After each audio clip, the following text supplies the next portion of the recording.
Thank you, Mr. Vice Chair, members. Chris Davis on behalf of the Texas Association of Election Administrators testifying in opposition to Senate Bill 9.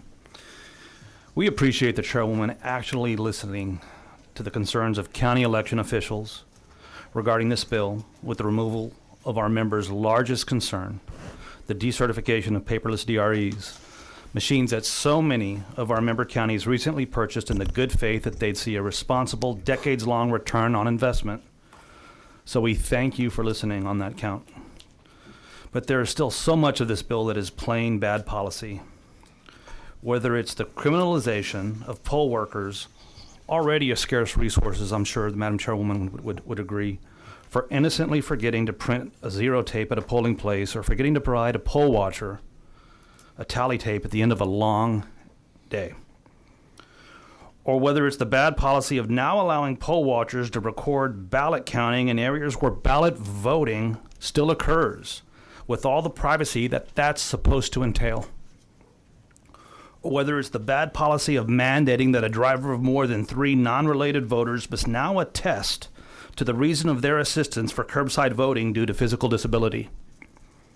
Or whether it's the bad policy of placing undue limitations on vote centers under the notion that countywide polling place programs limit a voter's choices where to vote, when in fact it's demonstrably the opposite. A voter's choices increase by tens or hundreds fold.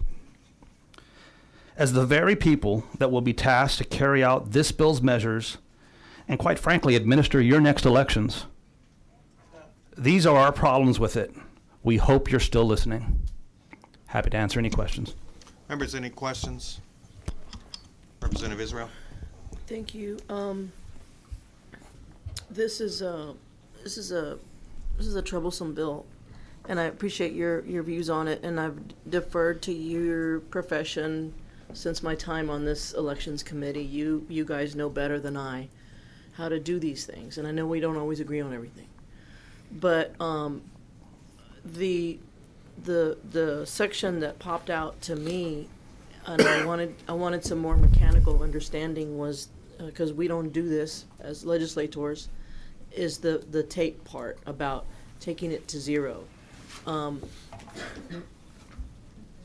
This is it, as you said, election judges are hard to find, and I was wondering if you would elaborate more on the mechanics of like maybe some of the training that you do, and do these mistakes occur, and if they occur, I guess what I'm saying is that I was hoping that this thing should be more of a procedural change, not a criminal penalty.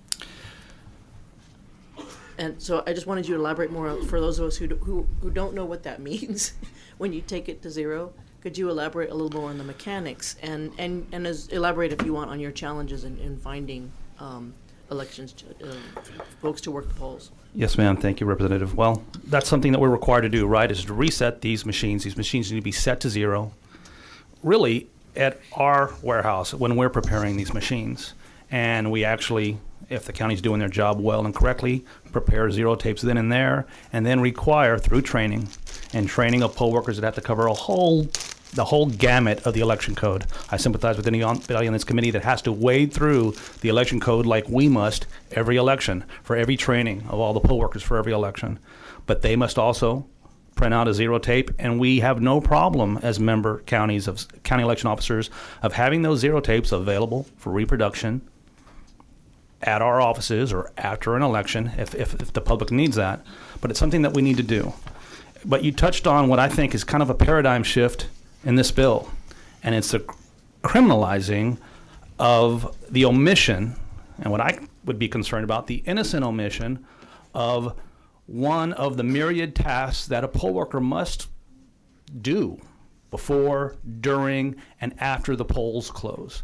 It's a cliche term, but that's a slippery slope, and we're concerned that if that's going to be criminalized, sure, Class B misdemeanor, but criminalized, what else of all the tasks that poll workers must now do, if we forget to do them or if they forget to do them, we train them, but they'll forget. They're human. Will those be criminalized as well? A lot of us get notices prior to a primary election to say, hey, if you have friends or family who can work a poll, they're looking for poll workers. It seems to me like this is only this.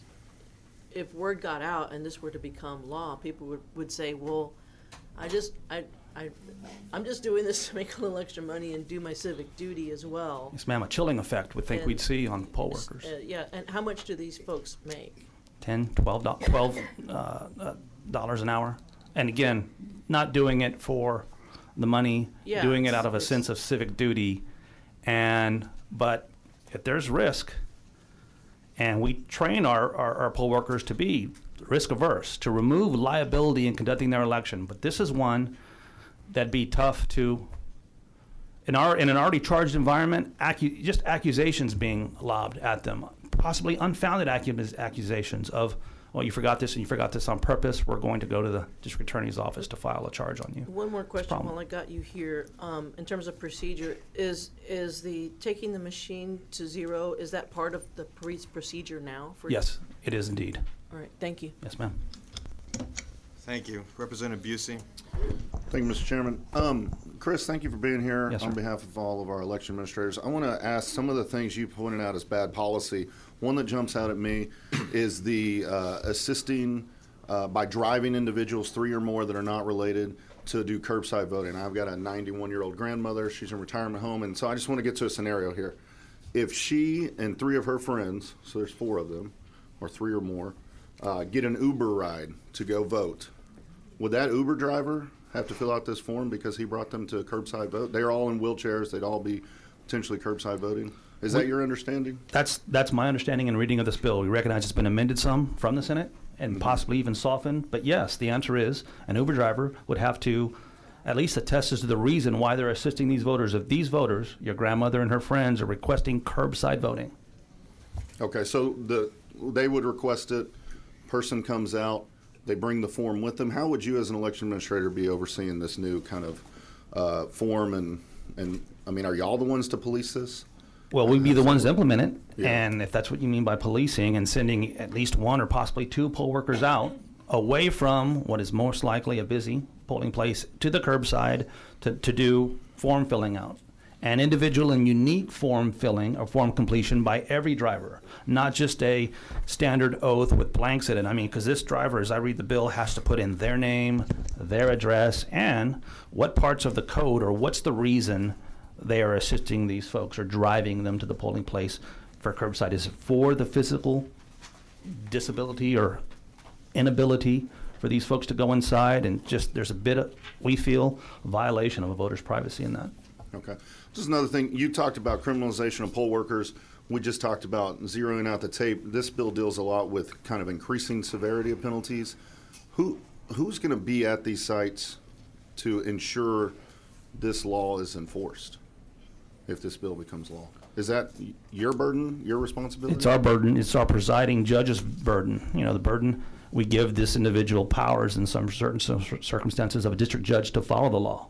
So yes, if this is passed into law, we'll be training our poll workers and our presiding judge to implement this and add it to all the rest of the laundry list of things that they've got to be very aware from. But the difference is with this one, under fear of criminal penalty. Okay. One more thing, you talked about poll watchers recording ballot counting. Can you talk about the issue there, the privacy issue there, and what your concerns are, why you brought that up as one of your laundry items here? At the onset of SB 9, this was included in it, and just we're now created a class of folks that can, despite all the warnings and signs that we have at our polling place, bring in a cell phone and record video of something happening at the polling place. It's unprecedented. And to expect that individual, that poll watcher, to just record ballot counting, because ballot counting arguably can occur at a polling place. And at the ballot voting, if a voting booth is near that tabulation machine, we're concerned that that voter's privacy can be violated. Also, being able to record events at a recount. Poll watchers can now, at this very moment, under current law, record with note, paper, and pencil the concerns they have in the recounting process, a ballot or an issue, and they can bring it up. There's a method and a process for them to bring it up to the presiding judge. Why allow them to record that and be the only ones that can do that? Not the candidate, not the workers, not myself as an election administrator or county election officer, but a poll watcher can now record actions at a ballot counting place. All right, I appreciate your feedback. Thank Thanks, you. sir. Thank you, Mr. Chair. Chairwoman Click. Mr. Davis, you mentioned that that this legislation required or talked about increased penalties. Yes, ma'am. So some of these items are already criminal penalties. They're already against the law. Is that correct? Well, we didn't address, that is correct, as far as the items that were for a voter and the increased penalty on voter fraud. But Madam Chair, I believe there's no precedent for criminalizing poll workers for not doing a task that we've trained them and that the code provides them to do. There's been no, to my knowledge, and I'll defer to the SOS, criminalization or hammer on poll workers or election officers if they don't do some of these things. That's new to us. Already some criminal penalties in the code regarding those. The recording device is only for central count. We're concerned about the And broadness it's of the not language, something ma'am. that can be streamed because it cannot be connected to the internet. Agreed with that.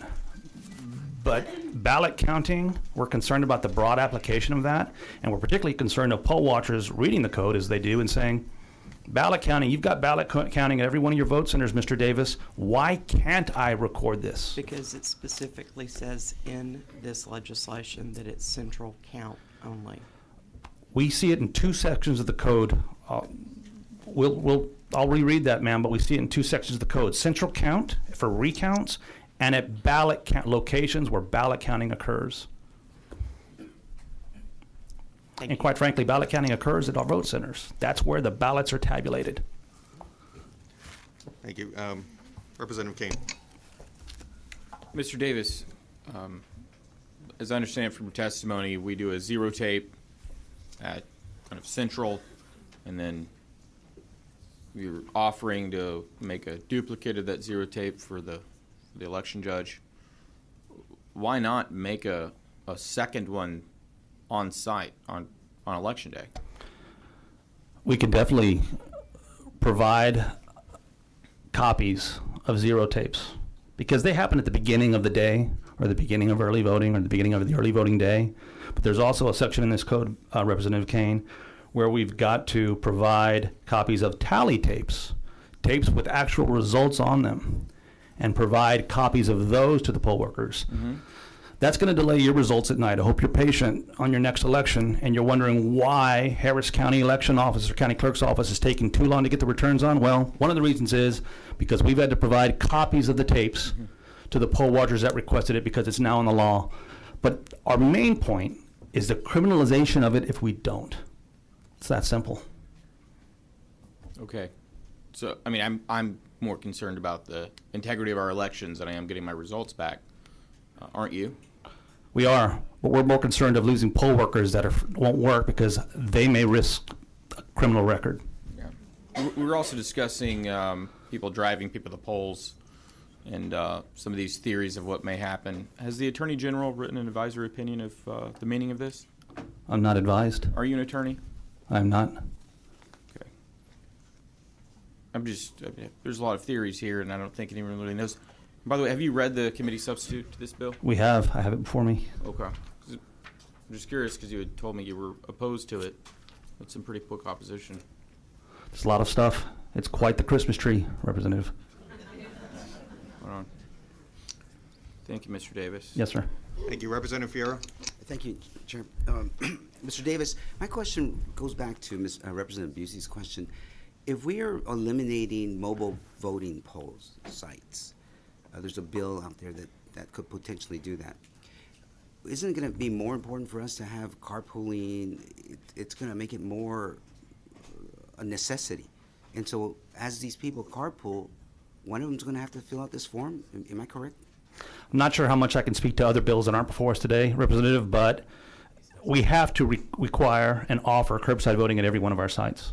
And if sites are reduced, yeah, there'd be more pressure for folks to go to fewer sites, be they precinct-based locations or vote center locations, and the length of time required to do that, or the increase in incidents of what we read as violations of voter privacy is problematic. Yes, sir. Thank you. Any other questions, members? Thank you. Thank you, sir.